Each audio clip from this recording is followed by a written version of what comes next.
I didn't want to go. Maybe it was the fear of getting seasick. Maybe it was the number of hours that I would be stuck on a boat. Maybe it was just my lack of appreciation for wildlife. Whatever it was, I didn't want to go. We're out on the East Coast, north of Boston, one of my favorite places to visit. There's so much I love to do out there. And let me tell you, whale watching is not on that list. Crammed on a boat with a bunch of tourists for the day, battling unknown sea conditions, just hoping that maybe, just maybe, you'll see a whale off in the distance. No, thank you. But my mother-in-law really wanted to go, and she invited the whole family. She would even cover the cost of tickets for us as well. All we had to do was show up. And I had on my mind all these other things that I'd rather be doing. There's really good seafood out there, state parks, the beaches. But it was her birthday, and she really wanted to go, and she made that invite. And she was so sure that it was going to be amazing. So we boarded the ship. And really, I'm telling you, ship is such a generous adjective for what this was. It was a large boat. It was not a ship. We hop on it. We head out to sea. About 30 minutes in, the girl sitting next to me, she's puking already. Great start. This is going well. A few hours in, we still hadn't seen anything. I'm ready to call it a day. Head back to port, 0 whales seen. This is what I expected. This was worst case scenario. But all of a sudden, the captain gets on the intercom thing there on the boat, and he says, way off in the distance, we've spotted some whales. So people start to look and see, and the boat tries to get closer. And I'm telling you, what happened over the next hour and a half was amazing. Multiple whales all around the boat, just breaching, coming out of the water, breaching all around our boat. Whale tails popping up so close to the boat, I feel like I could count barnacles on it. The water's so clear, you could see the full length of the whales. It just went right underneath the boat. Well, now I'm excited. I'm pointing. At points, I'm cheering. There was someone next to me or close to me that was crying about this experience. I was not at that point. It was pretty amazing there, I gotta say. But Sarah and I laugh about it now. We're like, that experience was so incredible. And that story, I would have missed all of that. We would not have had that experience with these whales up close and personal like that if her mom hadn't been so sure that it would be amazing and invited us to go.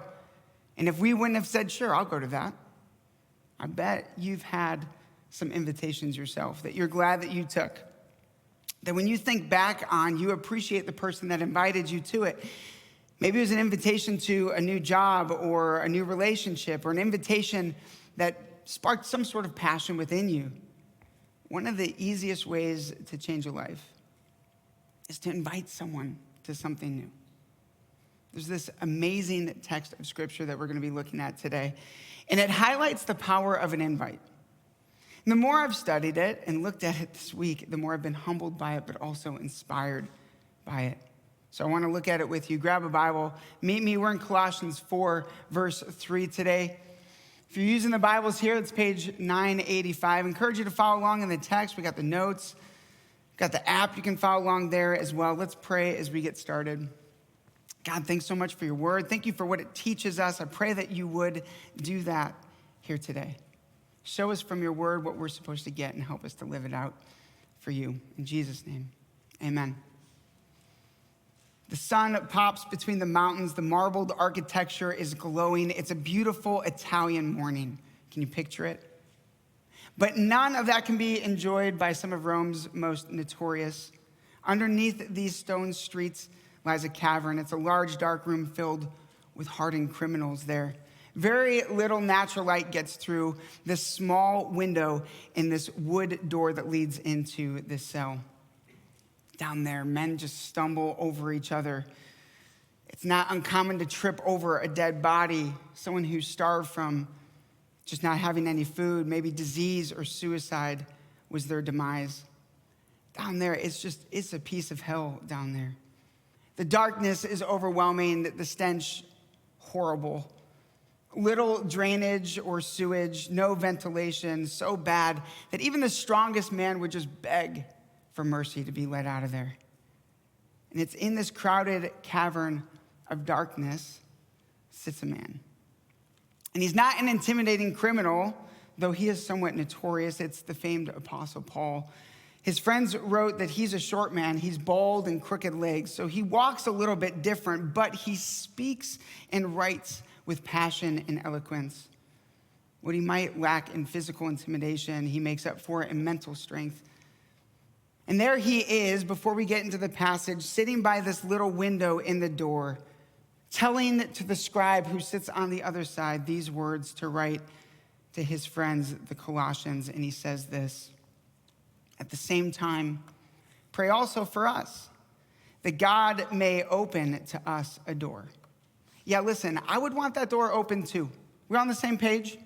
Any of us would in that situation, we would want that door to be open. The stench that is down there, the real danger of deadly disease, nearly impossible to get sleep down there, the hunger pangs that you would feel down there. You'd probably envy the dead bodies that are carried out in that moment. Anyone in that moment would ask for this wooden door to be open for them, begging in our prayers for that. That prayer makes sense. But that old wooden door that he's speaking through, it's not the door that he's talking about. Look at the next phrase in the verse. That God may open to us a door for the word, to declare the mystery of Christ. Okay, that's definitely not what I would have written. This is why there's cathedrals named after Paul and not me, because I wouldn't have written that. I'd be dreaming about breakfast at the cafe above, a cup of coffee, hug my friends, shower, something like that, anything else, but I wouldn't be thinking along these lines. I'd be asking the church, just find some way, any way to get me out of here. I just got to get out of this hole in the ground. Yet there's Paul, focused and thinking in this moment, his heart is about the gospel. Thinking about, how do I get the invitation out to other people? That's his prayer in that moment.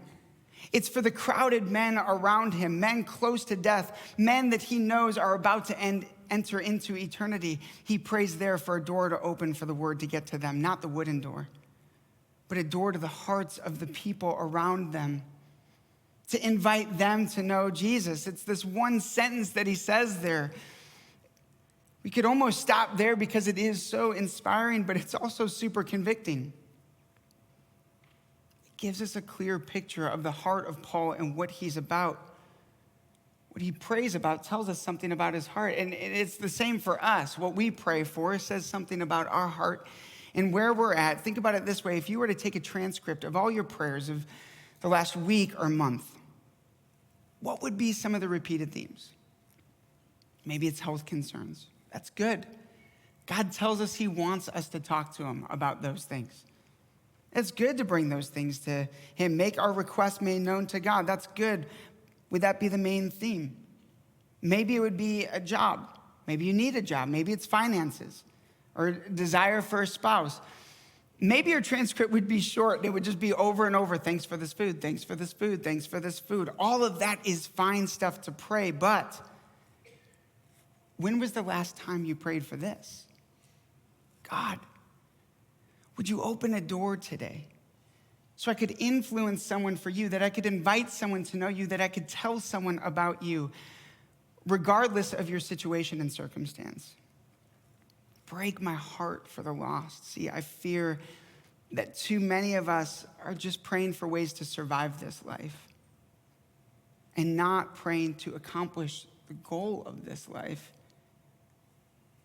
So often our prayer is just help us to get through this, what's right in front of us, and we can be so consumed about our days, and that's fine because God wants us to have that relationship, and we do with our Heavenly Father. But it's pretty amazing and wild to see that laying here in the dark filth, Paul's spirit is somehow unbroken, but his heart is broken. It's broken for the men around him. And he's giving us something here, and it's point number 1, which is this: live with a broken heart. Live with a broken heart. Sure, pray for those other things. Ask for wisdom. Pray through your schedule. Surrender your will, but don't forget to ask God to break your heart for those that he's placed around you. Candidly, I confess, I don't often live with this kind of a broken heart, especially that we see from Paul. My prayers are so often just consumed with my day and what's happening. I neglect to even think about or care about the reason why I'm here beyond that very often. Makes me think about those signs that sometimes you see over the highway, the electronic ones, and they give the messages. Some of those messages are weird these days, but some of them are important, like a missing child alert or something like that. And it'll give out a description of the car and the license plate. And I look at it, it'll be like red Toyota Corolla, license plate, whatever. And I look at it, and in that moment, I mean, it sounds terrible, but there's really not much I can do. I'm pretty limited with what I can do, but I do my due diligence, check the cars around me. No Toyota Corollas, okay? And I keep driving, and honestly, as I keep driving, it's just a mere couple miles down the road, and I'm not checking cars anymore.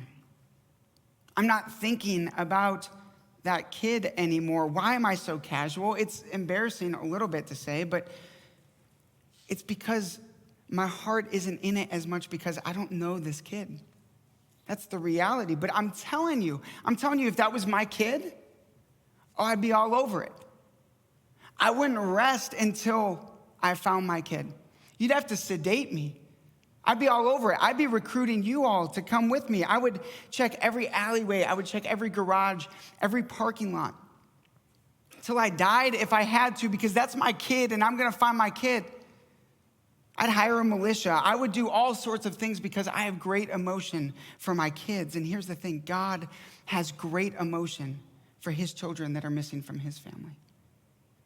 God has been on a mission ever since the fall in the Garden of Eden. To the point where it cost his son his very life. God is not going to give up. So I have emotion for those in my home. And God has even greater emotion for those missing from his.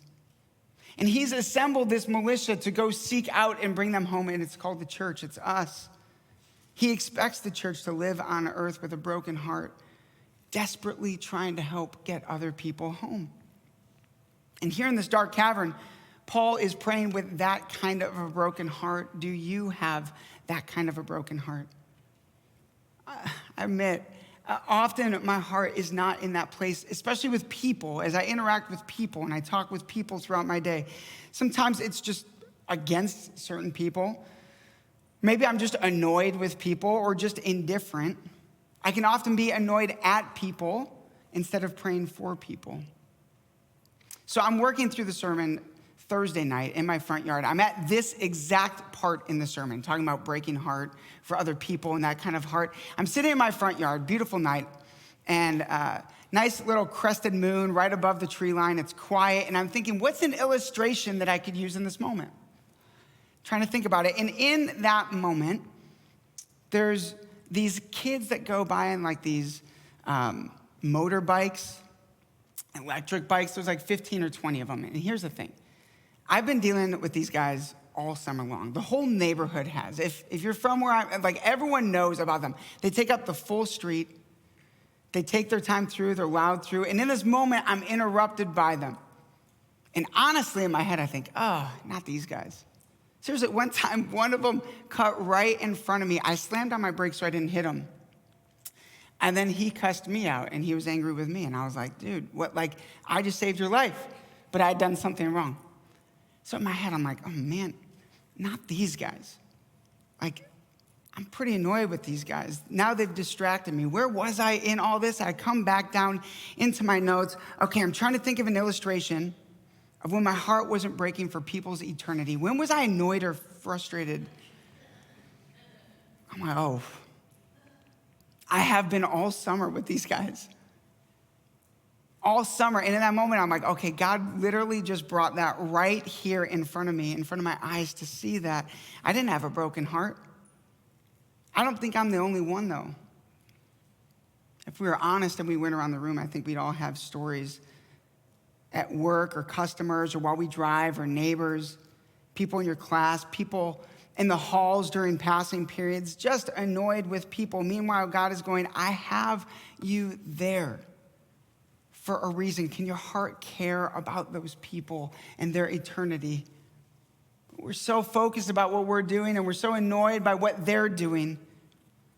Are you annoyed at people, or are you praying for those people? Too often, I'm not. But here's the thing, the church is the hope for the world. It's the only hope for the world. So when we attempt to do this life with very little care for the lost, the world darkens. We have to remember, if we call ourselves Christians, over time, our heart should look more like the heart of God. We call this sanctification, kind of a fancy word for this, but over time, we should look more and more like Jesus. And so our heart should look like God. And this is like the pinnacle of it. If we don't care about other people in their eternity, our heart is so far from the heart of God and how he views people and how he wants us to love people and care for people. A solid metric for our spiritual growth would just be to look at that and see, does my heart break for people? Do I care for people and where they're at spiritually? So the text says, at that same time, pray also for us, that God may open to us a door for the word to declare the mystery of Christ, on account of which I am in prison. That's a massive line. Of which I am in prison, right there. He's sitting in this hellhole because God has him there. It's an opportunity. And what's wild to me is that's actually how Paul sees it. He sees it as an opportunity. It's not just how quickly can I get out of here, but it's I'm here now for this reason. There's a reason I'm here, and it's the souls and the people around him. That's how he sees his time in prison. Think about it. Why are we still even here on this earth? Why wouldn't God, when we enter into that relationship with him, like that's the most important thing that could happen? Why wouldn't it just be like immediately for the very thing that we long for, eternity with him?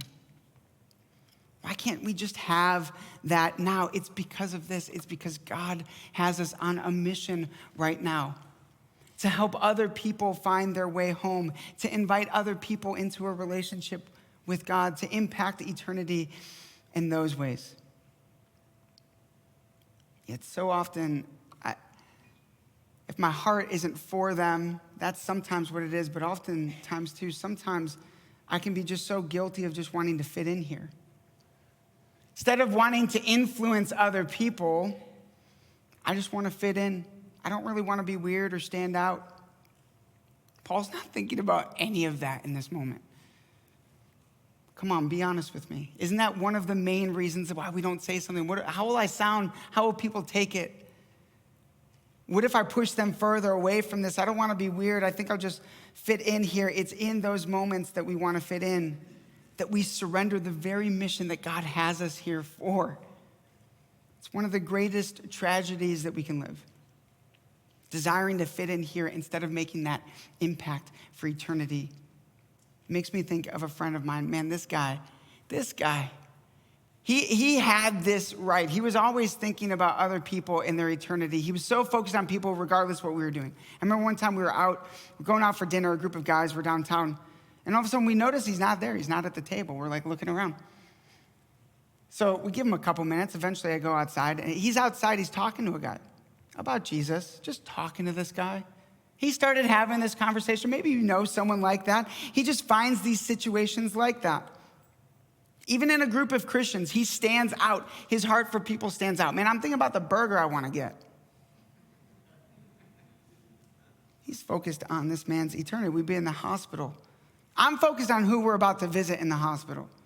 Elevator up, hallway down, first door on the right. Like that's in my mind. But hey, man, we can't get 10 paces before he's talking to someone behind the desk, talking about why he's there, in the elevator, the nurses, all sorts of people everywhere we go. He's having real conversations about faith. He's talking about where he goes to church, inviting people out. He just did stuff like that, waiter and waitress, person at the bus stop. His family, his friends, he would just invite people to church, into his home. He just wanted to talk about Jesus all the time. I could tell story after story. And there would be times that I would feel a little bit awkward by it, like, really, man, not now, like, really.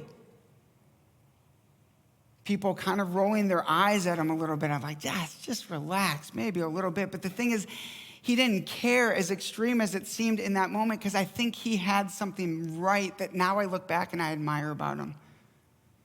His heart was locked in and broken for these people. He just wanted, that was what was actually most important in the moment.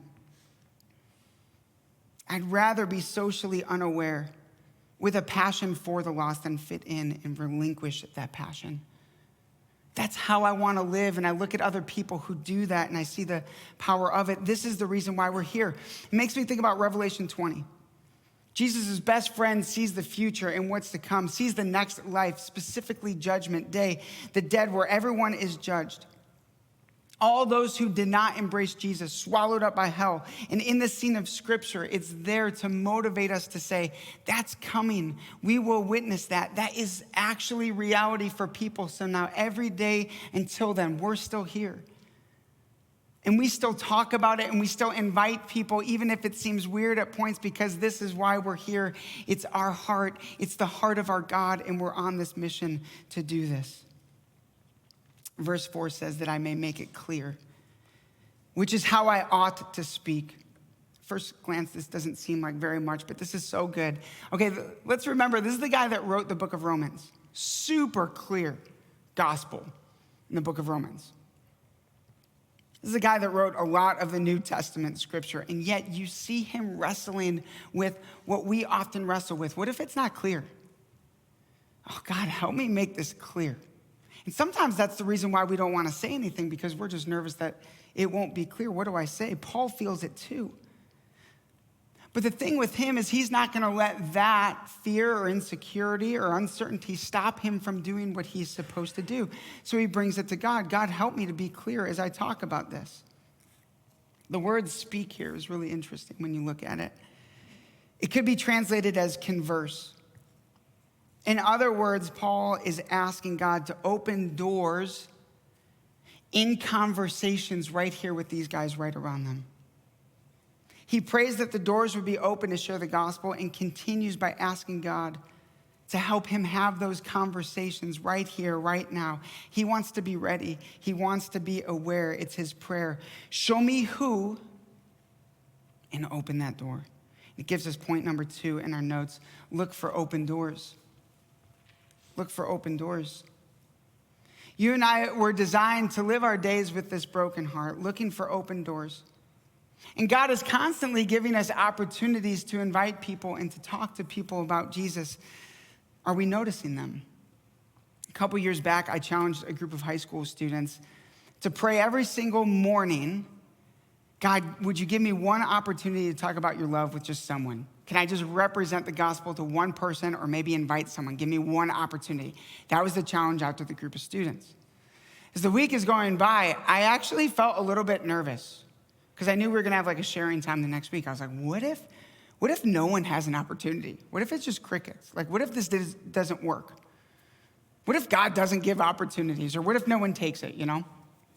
And so we get back, and so I like put it out there to the group, and like one person shares. I'm like, oh, thank God, someone had an opportunity. But then around the room, one by one, more people are sharing. And what we realized was when we prayed for it, God answered that prayer. And when we prayed for it, our eyes were open and we were looking for it. And any time an opportunity came, we said, whoa, like this is from God. I want to step into this because God gave me this opportunity in this moment. We were blown away over the next weeks how many times we were able to share the gospel just because we came with that prayer to God to start the day. Those students put it into their prayer life, and God gave them opportunities, and they were looking for open doors. And that's the prayer of Paul. Is it ours? In verse 5 it says, walk in wisdom towards outsiders. Now this feels a little bit abrupt, doesn't it? He's praying one thing one moment. Now it seems like he's preaching. Pray that I can share the gospel. Okay, help me be wise. Now I walk in wisdom right here. It's actually so good. It's so intentional. When you put the prayer together with his instruction to walk in wisdom, it makes sense, and it's so powerful. What he's saying is this. I want to share the hope of Christ. Help me to be clear with that. Give me opportunities. Break my heart for that in conversations around me. But also, don't lose sight of the fact that we need to live this out in our everyday life. We need to walk this. We need to show other people so they can see it in our life. There's nothing like the hypocrisy of someone in faith that turns someone away from Jesus. Maybe you've had conversations with someone before who is in the church, and all of a sudden they see how someone else lives in their faith and their relationship with Jesus, and like, you know what? If that's what this is, I'm out. Because I see the way that they walk, I see the way that they talk, I see the way that they treated that person. I don't need that. Or maybe, just as bad, or maybe even worse, people outside the church who have never even come here. And they have someone that they know who's a follower of Jesus in their life who represents Jesus and just does it poorly. And they're like, man, if that's what a follower of Jesus is like, man, I got no interest in going to church. I wouldn't even consider it. We need to walk wisely towards outsiders, knowing that they're watching us and how we live and how we talk, so that they could see us and want to follow Jesus because of that. And that's why he actually says the next verse. It's verse 6 here. He says, let your speech always be gracious, seasoned with salt. This is the how. This is what it looks like to live wisely. Wise people towards outsiders do these things. Seasoned with salt. Someone who is seasoned with salt is someone who does not dilute the message of Jesus.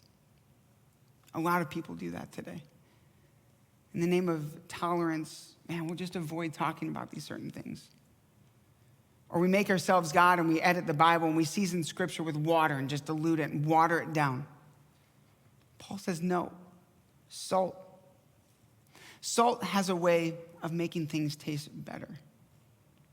Example, how unappealing would McDonald's French fries be without salt? Ain't nobody getting those. They probably taste worse. Add salt, take away salt, man, it's just like fried potato sticks. It's weird. But add salt, now all of a sudden you got French fries. Like, how many of us are gonna go home after this and we're gonna go get some French fries? We're thinking about it now. It's because the salt takes something that wouldn't normally taste very good, and now all of a sudden it adds something to it, and now that's appealing. And this is what Paul is getting at. People will look at parts of the Bible, and they'll be like, nah, bro, I don't want that. I could never do that. I don't want to surrender that. That seems too difficult. But then they look at your life, the salt of the earth, and they go, but wait a minute. If it's like that, maybe so, because I like how they live. It's salt that is brought to the world. I want that grace-filled person, the way that they talk, compassion towards others. But this is a lost art in our day, to be salted. Some of us would do well to memorize this verse because of how rare it is. But when you see someone live it out, it's so beautiful. I've known a few people in my day. I think especially older people who could be hardened by the world and more critical, maybe complaining more, but when they're described as gracious and wise and salty, it's beautiful. It makes me think of my grandparents. They were these kind of people. I would look at their life. I would look at decisions that they made, attitudes that they had, and I would see salt. I would say, man, if that's what faithfulness in marriage looks like, this following Jesus thing is worth it. Man, I want to forgive like them. I see the way that they forgive. I see how they trust God through suffering. I see that the way that they talk about other people when they're not around. And there'd be times that I had views that they didn't have, or times that we would disagree, and times that they sat me down and confronted me and called me out on stuff.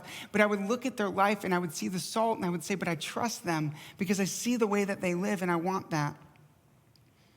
It's so far from the norm in our society. What is more normal is people just being critical, picking things apart, fighting this fight, starting that fight, post my opinion there as if anyone cares or as if it's going to change anyone's mind. It's a bull in a china shop, politics, opinions, and it's just salty. It's not salted. Living a life that people can look at and go, man, Jesus said some things that were tough and I don't know that I like, but I see the way that you live and now I'm drawn to that. That's what Paul is getting after, to live wise. He says this, so that you may know how you ought to answer each person. Paul is saying here, the way to reach people with the gospel, it's really not rocket science at all. It's not really that complicated. It's quite simple. You got to live with a broken heart. You got to look for open doors. And thirdly, you got to speak up. You got to speak up. You got to actually, at some point, you got to say something. And this is the part where the wheels fall off. And this is the part that we don't want to do. This is the scariest part for us. The other 2 points is like, yeah, God, break my heart. Great. Open doors and opportunities. And I'll season some salt in there. I'll be nice. I won't swear. Those are good things. Be nice, don't swear. That's great. But we'll stop there in hopes that that's enough. But what we have to get to is just one more step further. Because if we don't, all we're doing is we're ushering people right to the gates of hell. And we're not actually telling them what it means to turn and take an invitation to follow Jesus to something else. We have to speak up. We have to say what the truth is. We have to share what that is. Beyond just hoping that they'll pick something up from our life and get it. We have to be willing to say something about it. All those other things are great, but we can't settle there because there's power in the invitation. It's worth leaving the discomfort. And most importantly, at the end of the day, that is what God expects from his kids, from the church, the militia who is going out trying with their hearts set on what God's heart is set on, to bring people home, to save them from eternity. And so, yeah, we'll leave our comfort. We'll speak up and we'll say something. We'll share the truth that has changed our life. A while back, I was on a flight, and I was in the middle seat. And the middle seat is pretty much the worst. Crammed in there, fighting for an armrest, seeing who gets to it first.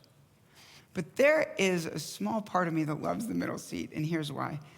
I'm a pretty social guy. I love talking to people, especially on a flight that I'm on by myself, and that was this. It was an early morning flight by myself. So I'm kind of looking a little bit forward to talking to the people next to me. Maybe they'll be interesting. Start a conversation with them. And if they're not interesting, it's headphones and it's a book, and we'll go from there. But on this particular flight, the guy on my right, he was the only option for me to talk to. The girl on my left, I don't know. She had a blanket over her head. I didn't know what was going on. I didn't ask. Not an option. But the guy on my right, he looked like he just got off a Jeep, like safari tour, hat, shirt, everything. This guy looked interesting, so I started there. I started talking to him. It's the basics. It's the job, kids, talking about his trip. He's going to go scuba diving. He gets into all the logistics about the trip, all that stuff. Future dives that he wants to go on. And then it gets a little bit more personal. His life in Chicago, the move that he had after the divorce, how that impacted him, his family, various hurts associated with that move. And as we're making our descent down to the airport, now the conversation shifts to me. He asks what I do for a living. I start talking about how I'm a pastor at a church. And he asked me this question. He said, what got you into doing student ministry? And I fumbled through my words. I said something generic like, well, God has really impacted my life. And so I want that for other people. So that's what I do. Not horrible, but it's not specific. I knew that I could take it one step further. I had to take it one step further. I'd been salt to this guy. There had been this opportunity. We had this conversation. Time is short. Would I take the opportunity? Would I tell him how God has made a difference in my life and what he's done? Would I invite him to the actual church that I go to so maybe he could show up? I didn't do any of that. I so awkwardly, which I love conversations. I'm talking to the stranger. So awkwardly handle my business card. And didn't really even say much with it. Just handed him my business card. Could he technically get the info from the church and come? Technically he could. Maybe he's here today. That would be awesome if God did that, but it's unlikely. The reality is there was this open door. And I didn't invite. I didn't step out of my comfort just a little bit more. I was more worried about how he would receive it. We're stuck on this plane, and what is he going to say? I didn't just take one more step to share the truth that changed my life. All I really offered him was this chatty neighbor on a flight who worked at a church. We exited the plane, and that was it. I'll probably never see him again. And here's the thing. God brings me this open door in this guy's life, in this moment. Who knows what that guy needed to hear that day? Who knows what the invitation would have meant, but I balked at it. My heart didn't break enough to see the open door, to leave my comfort, and just to do one more thing. And I know that there's forgiveness, and I know that there's mercy, but I never want to forget that flight I just took in May. Because I didn't step through, and I didn't follow through, and I didn't let myself be about what the very heart of God is about, desperately wanting other people to experience this relationship with God, desperately wanting other people to be in God's family, desperately wanting other people who are lost to find their way home. The truth is, our days are full of people like my safari friend, full of opportunities and conversations that are just waiting to happen. It's the cubicle next to us. It's the families who have kids on the same sports teams as us. They live next door to us. It's during school drop-off. It's while you're at the gym. It's all of these situations and these people and these opportunities. Paul is thinking about it while in a whole jail cell. Certainly, our heart can be about it. As we live our days, is our heart breaking enough to speak up? Paul had that broken heart. It's why he wrote one of the craziest verses I think I've read in the Bible. I forgot this verse was even in the Bible this week. It was in the sermon. I'm like, man, look at this verse. I have great sorrow and unceasing anguish in my heart, for I could wish that I myself were cursed and cut off from Christ for the sake of my people, Romans 9.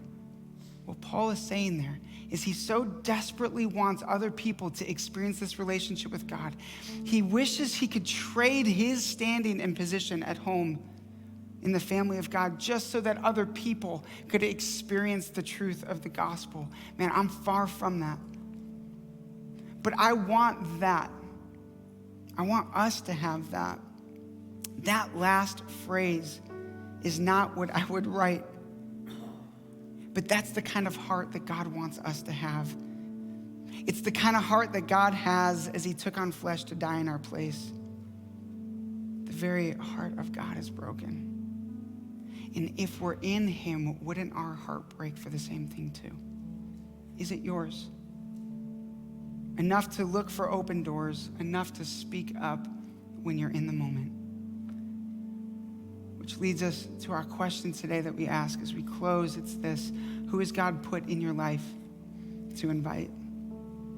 Just want to give you a moment with God to pray through that, and I'll close.